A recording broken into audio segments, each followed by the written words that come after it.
It's time for the Moving Pick Podcast, the official podcast of that NBA LotteryPick.com. Now here's your hosts, Ben Chu and Ray Moralde.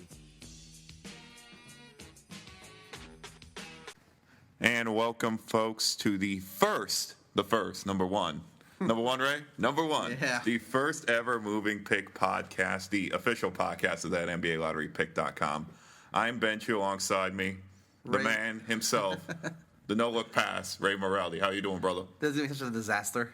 It really is. It never really is a net. It's the first one. They're allowed to, move forward. So Well, see, here's the thing. Like, we've been veterans of podcasts and blogging for the last 5-6 years. So just the fact that you're even saying it's going to be like, oh, it's okay, it's our first one. I mean, come on, dude. We're veterans. Oh, I man. know we're veterans. I'm just saying we're leaving room for improvement. Like, what do they say? Like Phil Jackson used to say, you even though you're the greatest, you can always get better. But Okay, fair enough. anyway, since this is the first episode, most of you are probably hearing this on a Friday. It's going to be Halloween again. We are recording this on Thursday, going into a Friday. So just in case anything crazy happens, that's not our fault. We're just making sure we get all the people know. So again, it is Halloween, All Hallows Eve, the spookiest time of the year. So I figure, why not, for the first ever segment of the Moving Pick Podcast, let's play a little bit of Trick or Treat. Sure. Why not, right? Let's play Trick or do Treat. it. So, okay, I have a couple of preset teams already, on my mind. So you tell me which teams are going to be a trick to watch or a treat to watch. So why don't we lead off with the Phoenix Suns? They had a big win on Wednesday night over the Los Angeles Lakers. I believe 20-point victory for Phoenix. What do you think of the Suns this year? Trick or treat?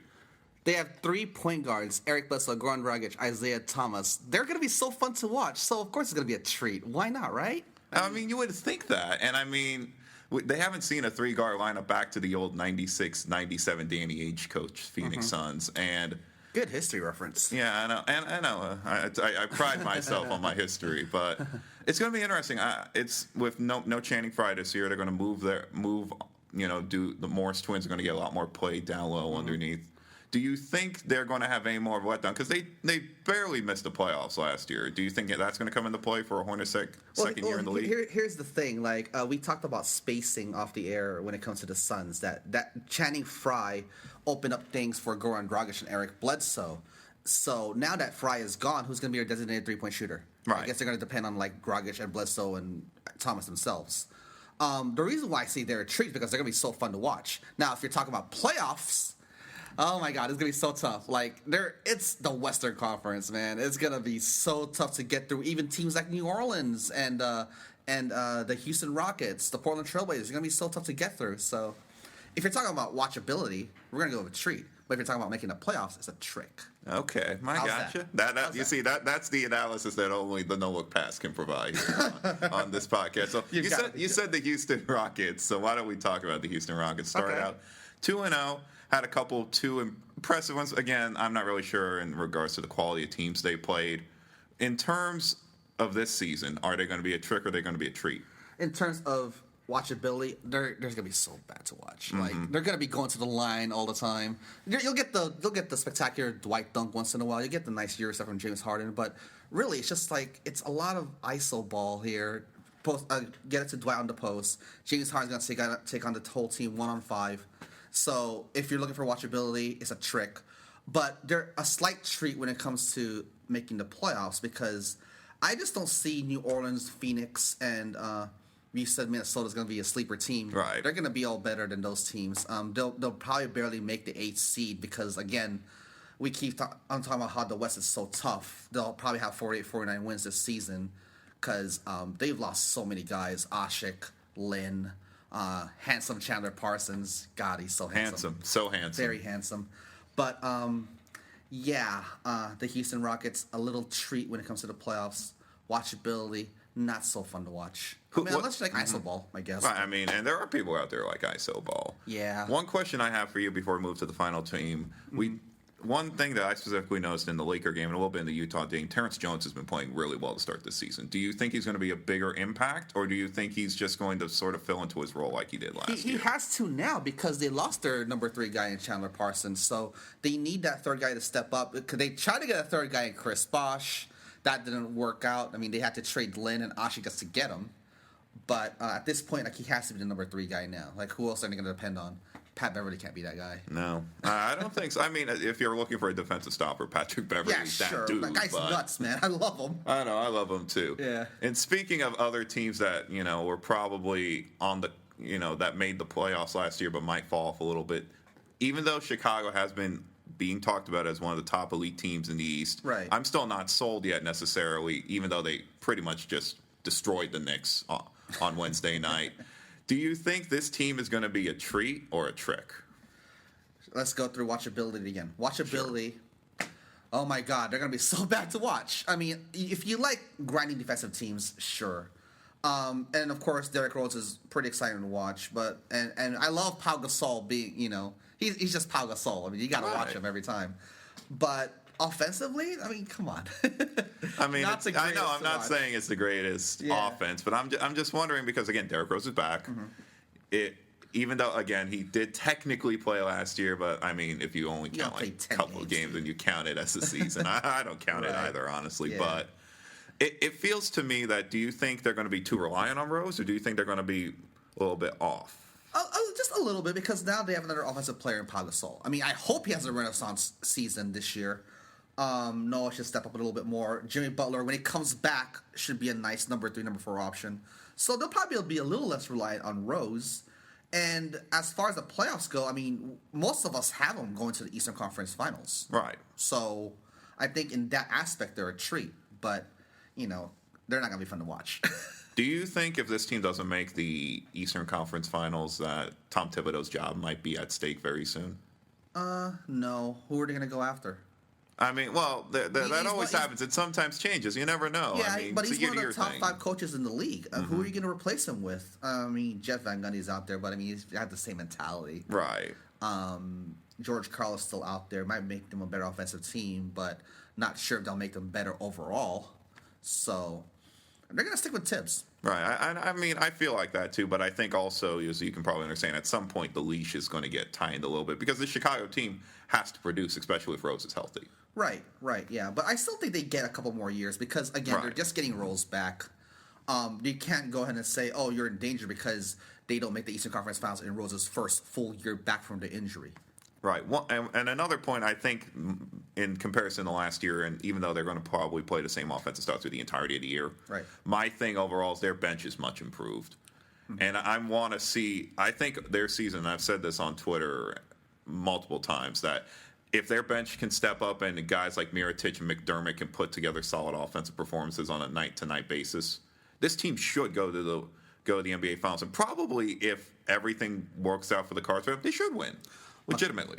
McDermott is motivated because he was looking at Taylor Swift the other day. Yeah, I know. I heard. And that whole campaign going around now. They're trying to get Doug McDermott to meet Taylor Swift. And I'm like, There's also a campaign for Chandler Parsons to go to Taylor Swift. Handsome Chandler Parsons. Here's the thing. I'm campaigning myself to get to Taylor Swift. I mean, come on. Seriously. Who isn't at this point? That's my real question. True. Yeah. I mean, they basically had Taylor Swift campaign for every NBA team out there. You saw her with the Knicks. Now you saw her with a Cavs jersey. Dude, the logo's going to turn into Taylor Swift at some point this season. Well, I mean, they could you never know. I mean, and especially with Taylor Swift these days, obviously she dropped 1989, a solid album to say the least. Solid album. She's everywhere. Yeah. She legitimately is everywhere these days, and and it's just like us to translate from a trick or treat segment to a Taylor Swift segment. So I would say she's a treat. What would you say? Are you kidding me? Of course he's a treat. Jeez, well, I mean, there are people who legitimately don't like Taylor Swift. That's true. They don't like the skinny girls. But you know what? Some women some don't like Taylor Swift's personality. Well, some women can't help their body frame, too. It's like, she's 5'11", and gosh, I wish I was 5'11". I wish I was a little bit taller. A little bit taller. I wish I could be a baller. Yeah.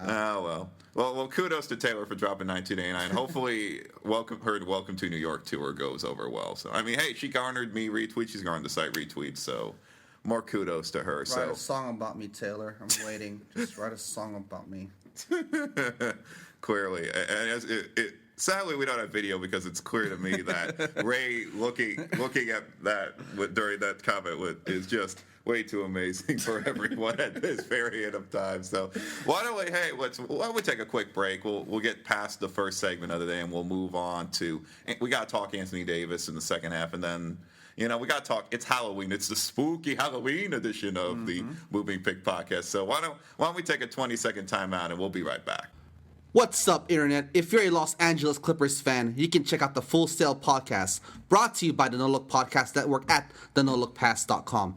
It is a podcast with a smooth rock slant, which is naturally the kind of music one would expect to listen to on yachts and Clipper ships. Catch Brandon Tomioy and David Deep as they talk about everything Clipper-related once a month. Once again, it's the Full Sail Podcast, brought to you by the No Look Podcast Network. You can find the show at thenolookpass.com. And we're back, second half of the Moving Pick Podcast, episode 11111. I am number 1. 2 is not a... Okay, enough of that. So why don't we talk about Anthony Davis this week? One of the games on opening night, necessarily, unless you had a league pass, you probably didn't get to see it. An absolute terror during that game. Final stat line for him, 26 points, 17 rebounds, 9 blocks. Had 4 or 5 assists. I don't have the exact number on me at the moment, but the last player to do that was Hakeem back in the mid-1980s when the Rockets were going to the finals.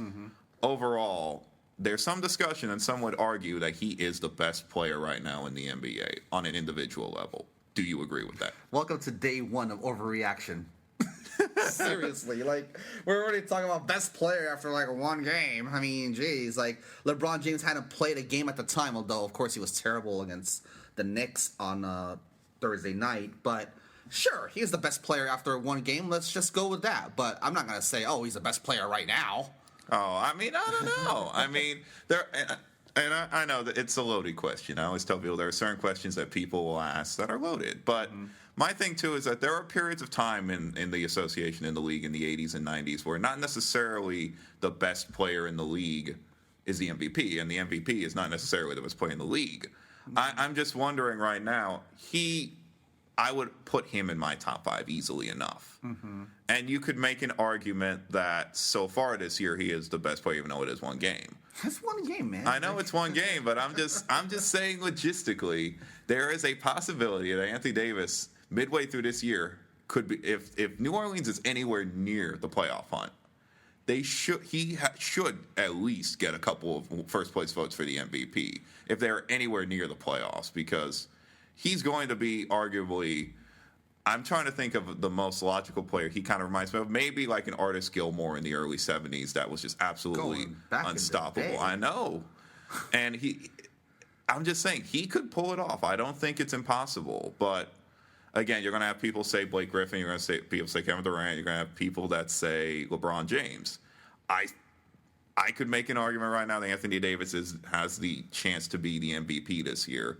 And I could argue he's the best player in the league, and albeit he is still under 21, and that's the crazy part in my mind still. Sure, but again, it's only the first game. Day 1 had Anthony Davis as the best player. Day 2 had Russell Westbrook as the best player. So right. Let's slow things down a little bit. Let's watch. Let's have fun. See where they are in January or February. Then we'll make our arguments from there. But as far as just on the landscape of things, ESPN had Anthony Davis ranked as number 3 on the NBA rank, which I'm part of, by the way. Right. But of course, Kevin Durant was hurt, and they had Chris Paul at number 2. Basically, he'd be a top 5 player in all intents and purposes. So, yeah, I'll agree with you. He's probably gonna be he's a top 5 player this year. But again, let's see how the year goes. Maybe some surprise player will come out of nowhere. Who knows? I don't know. Do you have any general idea of who that could be? Kwame Brown. Kwame Brown. Sadly, in Fantasy Ray World, maybe Kwame Brown could be, but NBA 2K every season. NBA 2K every season. Every season. Moving onwards. One thing I do want to get to that's not on my docket, but we talked. Obviously, LeBron came home. New York was able to pull out a very tight victory. Overall thoughts on LeBron's performance coming back home? Do you feel they felt any pressure, or do you think he just had an off night? I felt he really did, because look at the hype he got. Sports Center was all over him. The introductions, the crowd. I mean, you're human. I mean, you gotta feel that pressure, like basically putting a city on your back just for that one day. As the games go on, he'll feel less and less of that pressure. I mean, he's been through a lot as well, coming home to Cleveland after 4 years. So, that one day, at least that game is over now. So Right. now he can move forward and then be his usual LeBron James once again. But I think today was a bit much for him. Do you think overall that can we really garner anything from this? Should we look at what can we garner from this? That's what I'm essentially trying to ask at this point. Is it just fluky, or is it just do you think this team has longer to go than people thought, or do you think that this is just a blip on the radar? I don't think it's really a blip on the radar. It's more like, they still need to like get things together. David Blatt's an all-new coach, a rookie coach here in the NBA. It's the first regular season game that Kyrie Irving, Kevin Love, and LeBron James have played together. So it's like the 2011 Heat team, as Blake Griffin gets fouled, by the way. Or attempts to get fouled. And again, for all you people on Friday, you'll probably already know the end of that game. But by then, yeah. By then, hey. But back to LeBron James. Again, just one game. It reminds me of the 2011 Heat team where they had to go through. They start off 9-8. Right. Yeah. So it won't be a surprise if they start out 9-8 as well. No. And these guys are not even in their prime yet. Love and Irving are not in their prime yet. So I think this is going to be a bit more of a challenge for LeBron James. But I think in the long run they'll be okay. It just takes time. Just takes time. One thing before we move to the final topic of the night, one of the things that seemed to be apparent to me is like their bench did not perform well. New York's bench outscored them in the totality of the game. Do you think that could be one of their weaknesses coming up? It didn't seem like it at first because they got Sean Marion, who's still a great Mike Miller. presence. Yeah, Mike Miller's still there. Matthew Dellavedova is a good player. Yeah, Tristan Thompson. I don't see. I still think David Blatt's still looking for his rotations, basically. So again, it's just one game. But of course, everyone loves to overreact on the first day. We live in the realm of entertainment and sports. We're supposed to overreact over every little single thing. I'm sorry, I'm a little bit more laid back about that sort of thing. Oh, it's okay. Hey, sometimes it's good to be laid back at the end of the day. So again, why don't we shift to something not basketball related? We did. It's Halloween, of course. My question is, overall, what is your favorite Halloween costume that either you've worn or you've seen someone else worn or anything along those lines? Did you know I went as here's the thing. If you guys watch World Championship Wrestling a long time ago, Sting had a outfit like the Crow. Right. So I did that for Halloween. Oh, man. Yeah. Complete with a trench coat and a baseball bat. So I looked like a total clown murderer or something. Clown murderer. I don't know. The funny thing is that I don't really have if there's a Halloween costume where I come from the world of anime, so there's people that cosplay all the time. Sup, nerds? Anyway, so there are people there that just dress up as some unbelievable character that you don't recognize them. Right. Those are the ones I'm a fan of. But on for laughs, my favorite costume is the sexy pizza costume. Oh, I know. And if you guys aren't following the No Look Pass on Twitter, how dare you at this point? You got to be following this dude. I mean, he's got to get up to 10K at some point. We got to make that happen. I know we can. Well, you got to follow the real Ben Chu on Twitter because he's only at 1,000. I know. I'm so disappointed in it's you, man. disappointing for me too, man. There was some weird, stuff going on there. I'm not going to get into it. I'm just saying. Step your game. I know, step my game up, but. What's your favorite Halloween costume? I don't know. Overall, there are a lot, man. I remember when Harry Potter was big, the female sexy Harry Potter was a thing, and I couldn't believe that was a thing, apparently. There's a lot of, sexy costumes. I mentioned a sexy pizza. Sexy pizza?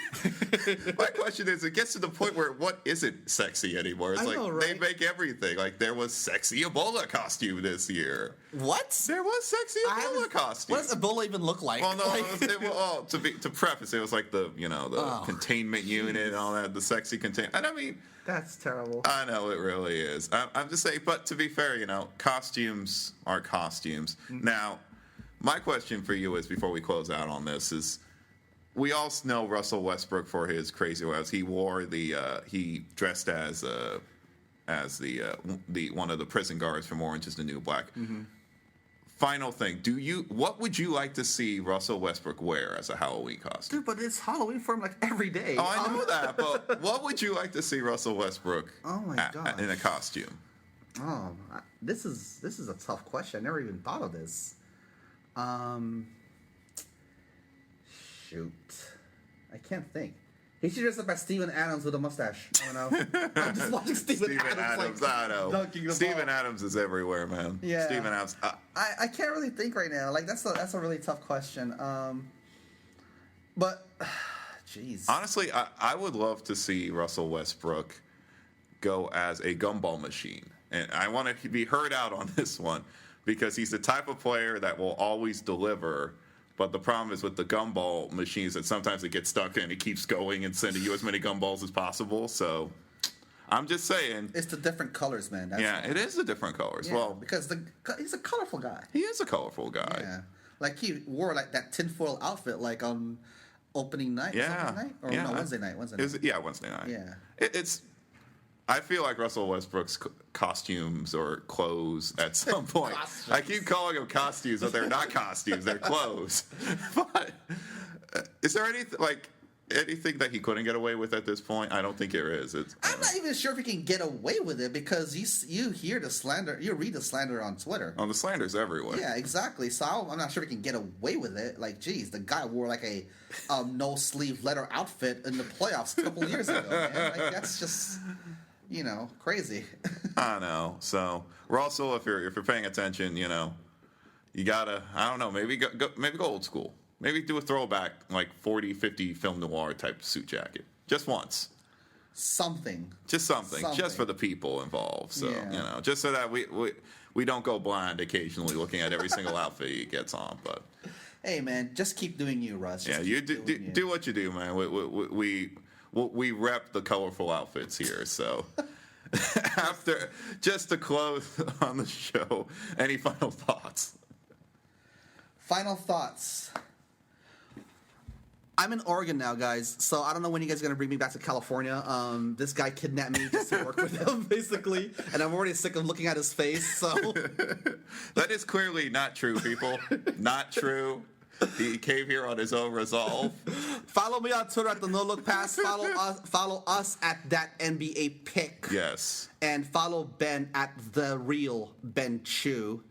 Visit the website at thatNBALotterypick.com, and you can also visit my site at thenolookpass.com. That's all I got, man. Oh, I know that's all you got. So people, have a great rest of your Halloween. Stay safe. Don't do anything stupid. And I guess in the words of Taylor Swift, shake it off. Have a great Halloween, people. We'll see you guys next Friday for episode 22222. Shake it off, shake it off, shake it off, shake it off.